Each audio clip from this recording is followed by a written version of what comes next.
coming to green for the National Open, the first National Open, as we're here with Luis Justin for 1951, as he made his car set. So I mean, that's really why I decided to do the airbase race, was because first of all, I want to do that race, and also I want to do this race because these two races are races I eyed on, or had an eye on. So we're in the one-on-one car, the player car that Luis made for us, as we're doing the full distance of the race. And we're just gonna go around in circles for an hour, pretty much. Like literal circles.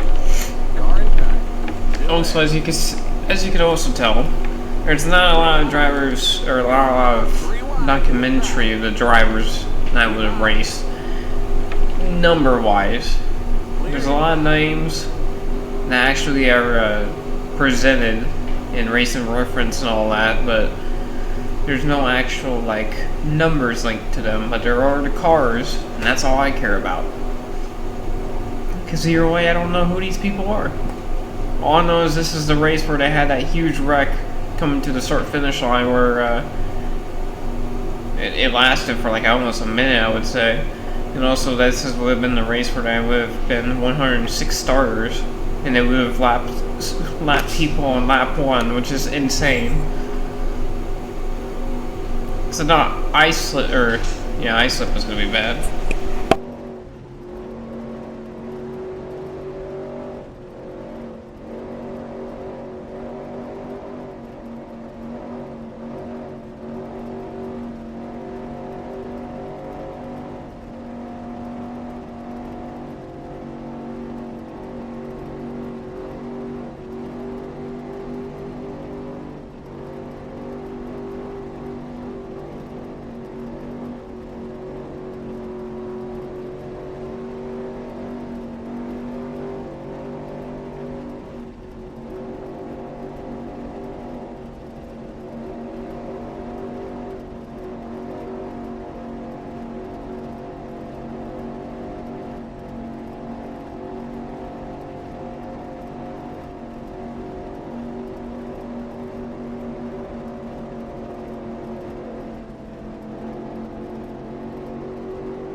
Alright, this is kind of getting boring now. I mean, as much as we wanted to say that we were good, the airbase race was, it was a fluke anyways. That race was, that track sucked anyways, so we could say it was a fluke. And the only reason why we're in this race is because we're going to say that the last 3 years, from 49 to 51, we were doing some modified sportsman races, and this is how we got this 101 ride, or at least how we were able to even drive this 101 in this race.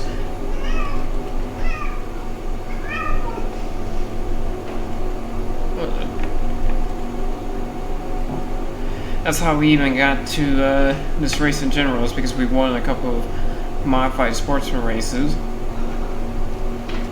and a championship in one of those years.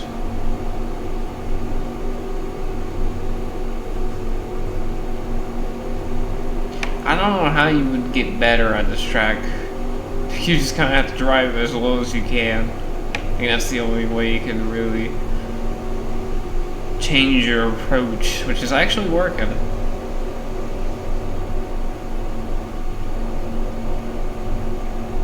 It is tiring, that's for sure. We don't think we need a pit. No, we're just right on the money. Literally right on the money.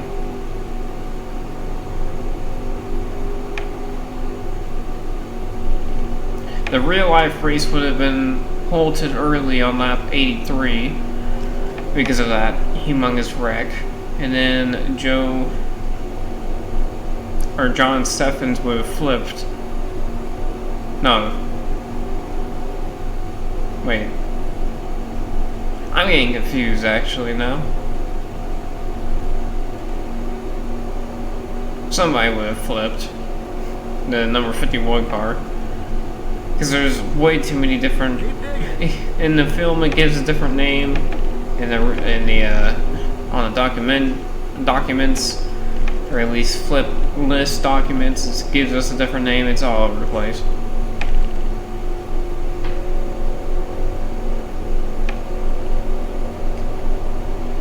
But yeah, so as you can tell, this is pretty much the race here.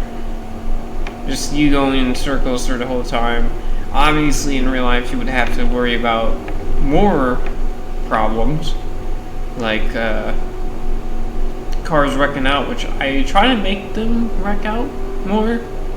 Like, if somebody spins, I try to make them have a pile up, so it's kind of reminiscent. Or if somebody hits hard enough, they can flip over.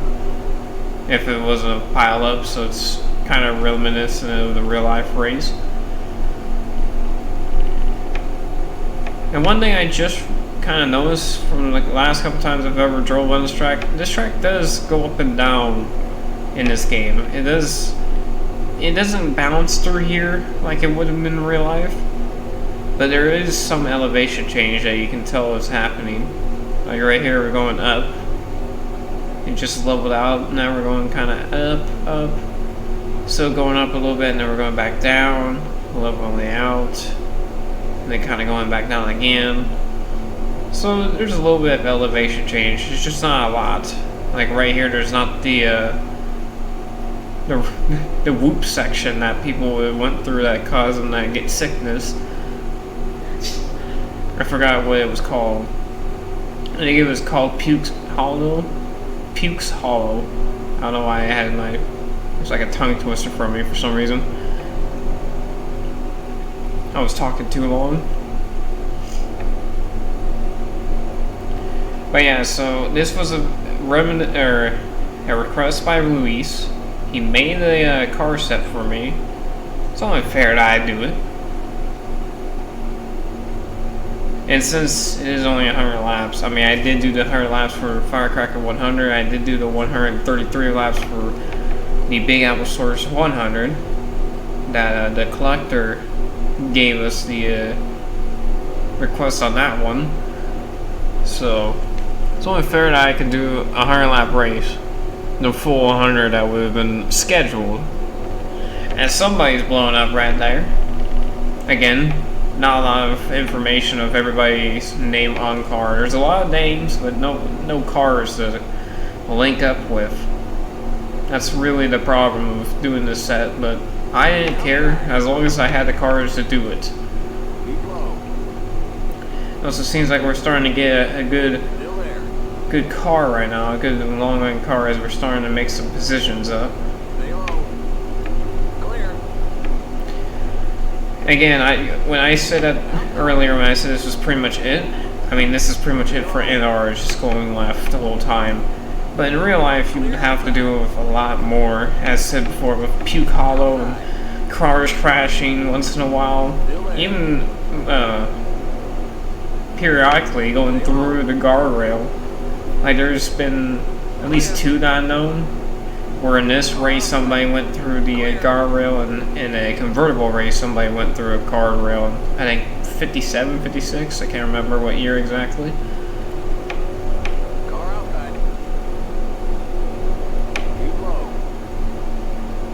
See if there's anybody around me that has a name.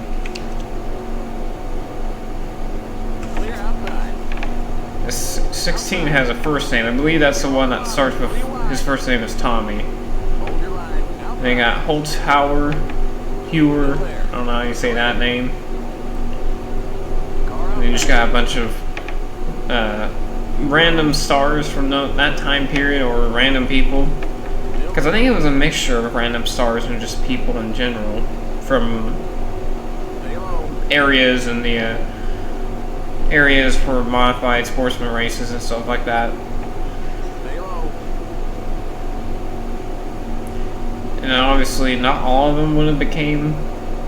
I think a couple. I think there's 2 in here that actually were NASCAR drivers, like a cup drivers for a while. I don't think a lot of these guys would have actually grown a career in the Cup Series. They kind of just stayed down here, which a lot of people did, especially in the early days, because that's just kind of how it used to be.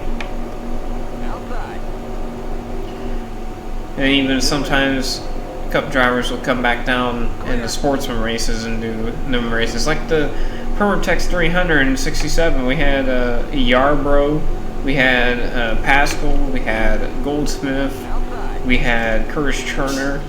We had a lot of Cup drivers go into the late model division, late model sportsman division. That would be technically the Xfinity series / O'Reilly series. But nobody complained back then. So I don't know what's the issue nowadays, just because they win a lot. Also, really, Kevin Harvick was the one that really kind of screwed everybody. I think he won a championship in the Busch Series when he went double duty. And then that's when everybody got the idea of doing it. So you can't really say that Busch, Larson, or anybody else was a product of that. They were the victim of that. Also because most of them only race it because of sponsors and just because they want to have fun. Like Larson always wants to have fun with cars they actually have to drive. And that's why I think he's so good in the Xfinity cars, because you have to drive those cars, and that's why I think Zillage and Shane was so good in. Because Shane, even though he wasn't that good on ovals, obviously, but there was times like in Pocono and Indy in the Xfinity car where he actually was pretty decent. While in the Cup car, it's just been kind of trash. Once in a while a top 20, once in a while a top 15, that's about it.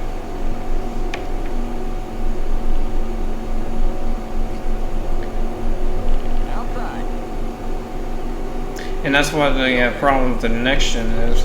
It's not really a driver's car. It's more of the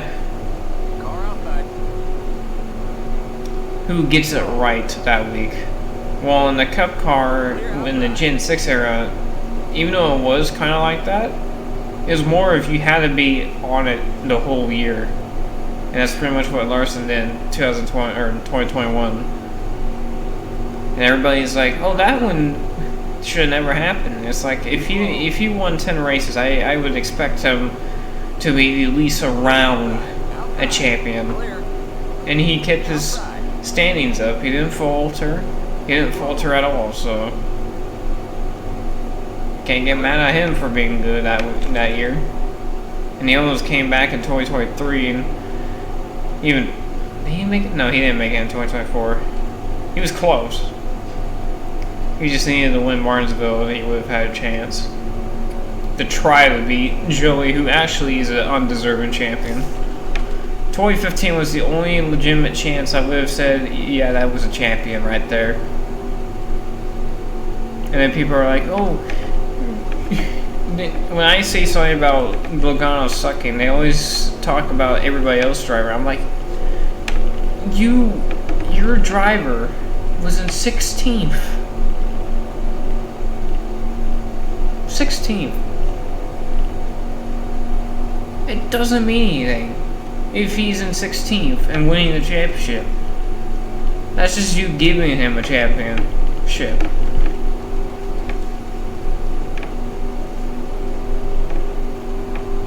He's not a legitimate champion. Like Kyle Busch's first championship wasn't legitimate.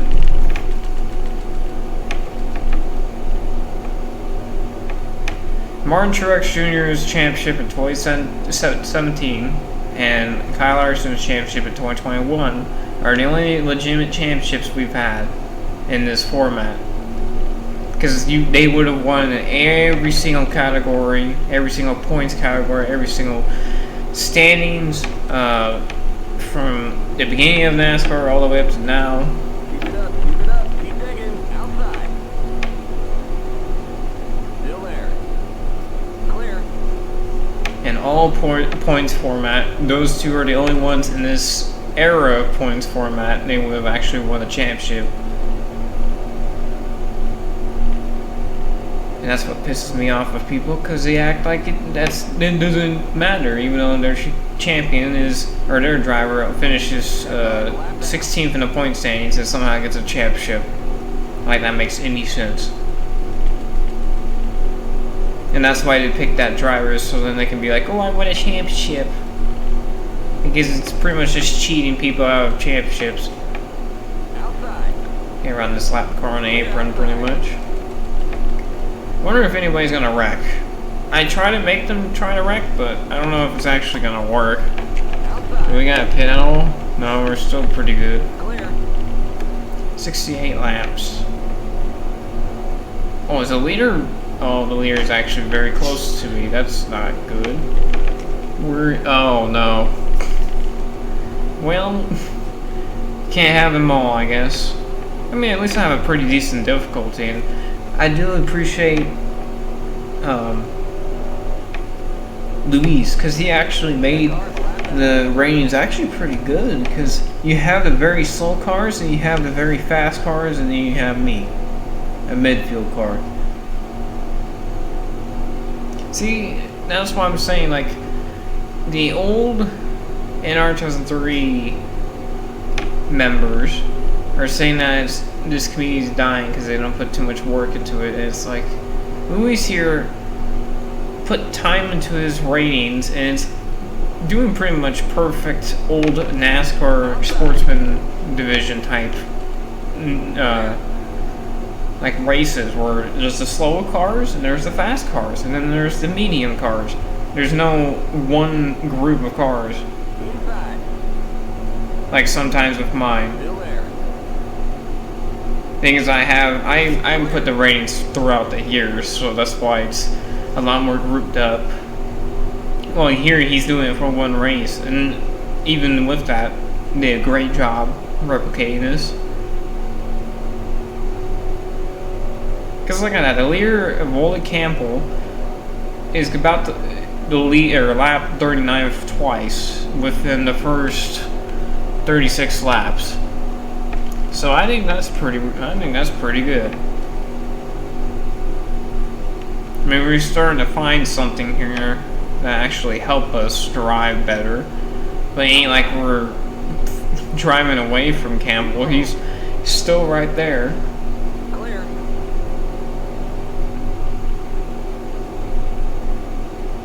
Like, he's losing sometime, but then there's times where I kind of just push it just a little too much, trying to see what I got, and then he comes back to me. And that's why he's here in the first place, close behind me, and also because he can held up by the 215 car and the 20 car.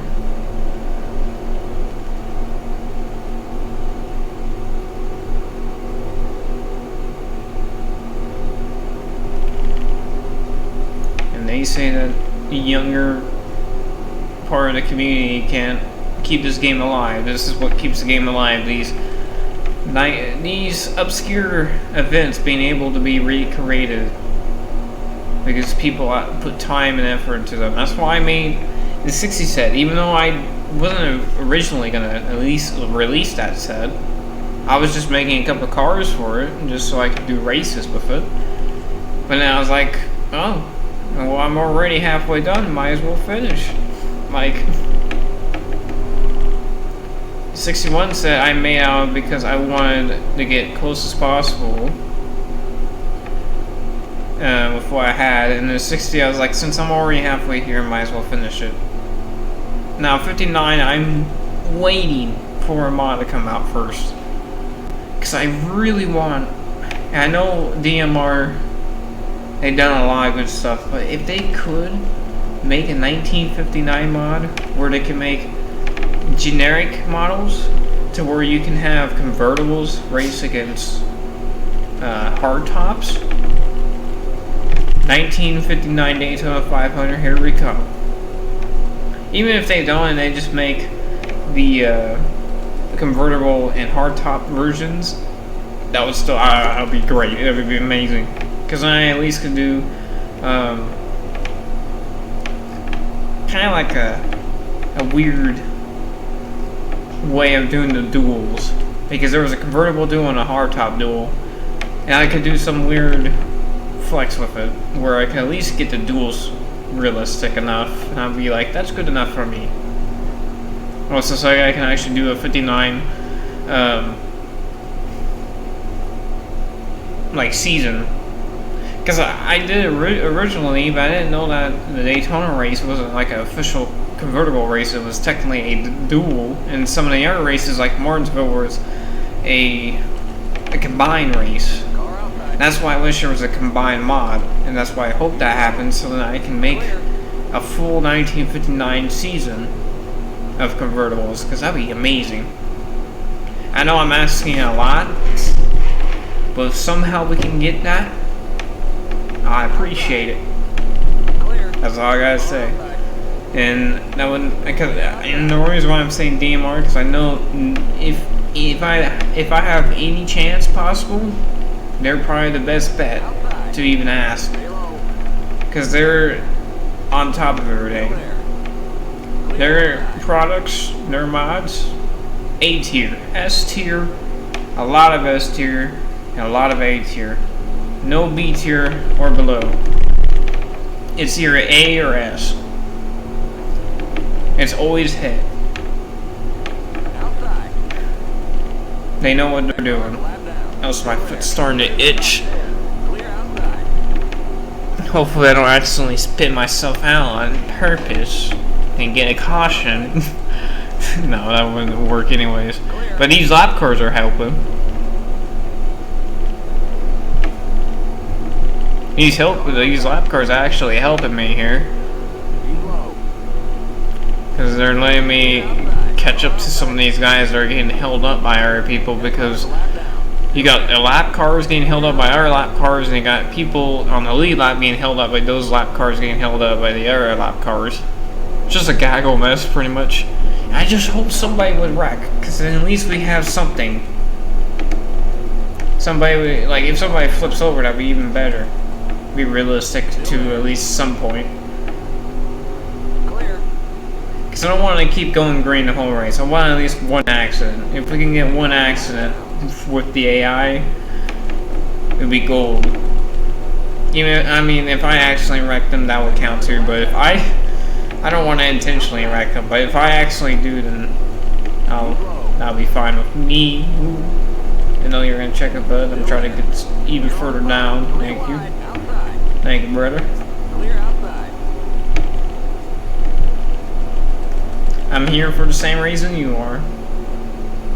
Because I'm a good modified driver. How far are we into this? We're halfway, pretty much, and it's only been about 23 minutes. So Luis was about right. It was going to be about just under an hour of a race. So he did his research. I mean, the real life race ended within, I believe, an hour and 16 minutes because of that wreck. It was going to be about like an hour and a half due to those two wrecks. But since if nobody wrecks here, it should be just about under an hour. Oh no. Oh, somebody's very slow. Where is he going? I'm going high. Screw this. Oh, that was a mistake. Should stay low. Come on, get off the wall. Oh, we're getting slammed. Oh, we're getting hit again. Somebody wrecked up there? I can't. Come on, get in the gear. Well, we have our first wreck. Because we were trying to get off the wall and somebody ran in the back of us.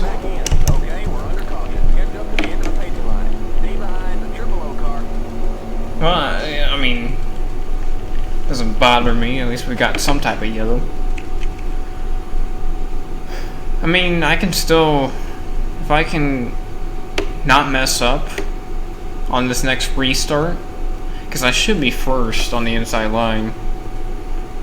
Should be able to get my lap back. Actually, no, I would probably be first on the outside line, because them pitting would probably give me the lead here. I don't even think I need a pit in the first place. If anything, I'll just make it a little loose, and then I'll put a splash if anything. But yeah, it's not bad. I actually like doing sometimes I like doing full distance races. As long as it's not over like 100 or 200 laps.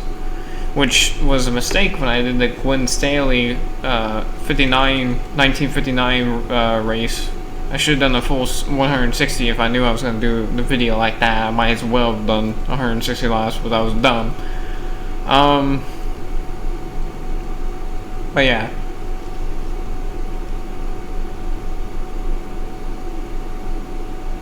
I think it's better to do these like obscure type races a little bit more, or full length races instead of the more known ones. Because then, besides the Riverside race, it wouldn't really do anything much. Because Riverside race was the only race I did full length for Riverside, and even then it wouldn't have been full length compared to the 60s version of that race, because that race in the 60s was way longer than it was in the 80s and 90s, or 80s and 70s. I don't know what the speed limit is, I'm kind of screwed. Alright, getting back to green. On the inside line here, second car on the inside line, due to us being a lap down after our wreck. Let's see if we can make any positions up here. Nope, he stopped. He straight stopped. Whoa.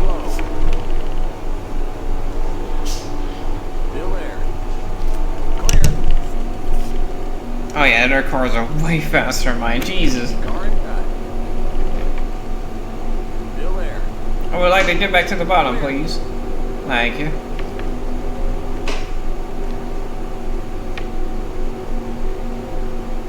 I hope somebody wrecks back there, so I'm not the only one that wrecks in this race.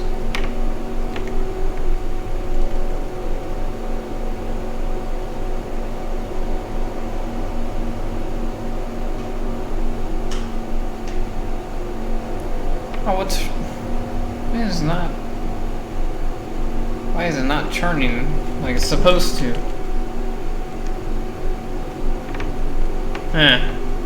It's because it's not because I put more fuel in, alright? Or is my car really just a long run car? Like it's pretty much always been in these races for some reason. Okay, buddy. Okay, they need to do that. Oh, now we're having an actual wreck. Oh, no. Am I actually in our race? And we're having actual big... Oh, and we're up and over almost. That was actually not good. And our car is destroyed. Why did he have to wreck me like that? Like... And that got big very quickly. I mean, I doubt that we're even going to be able to fix this. If we are able to fix it, I might keep going, but I don't know if it's even worth it at this point. Like, I think it's about to blow up anyways. I think it's about to just lose all power. The 87 is peaking low. I'm holding my line, and he starts drifting up. Then we eventually clip each other, and then he kind of just gets hooked on me. And then really what sent me around was that tire contactor that kind of just popped us around. And then I believe he gets churned. Yeah, he gets churned, or the 76 gets churned by hitting him. They go in the wall hard. I get churned in the wall with the 340 car. And then these guys go down here, slide around. I believe they keep going though. I think nothing happens from these guys. Yeah, nothing happens from these guys. And then this is where the actual wreck starts. This is where it starts getting fun. And then I almost turn over right there. Look at me, very close to turning over. That was too close to call. And then right here, I was going to turn over hitting his car. And he almost turned over from me hitting his car. Oh no! Who's that? Is that the 25 car? Oh no. He got impaled. That's not good. I don't think anybody flipped over, but wow. 93's out the race too. He was the one that caused us to falter back after that first, or that restart that we had. I mean, I don't know. That was insane of a wreck. That was literally just a real life wreck, recreated in a different manner, and a different intensity. Who's this one? Oh, Dick Linder. I actually don't remember. I actually forgot about that one.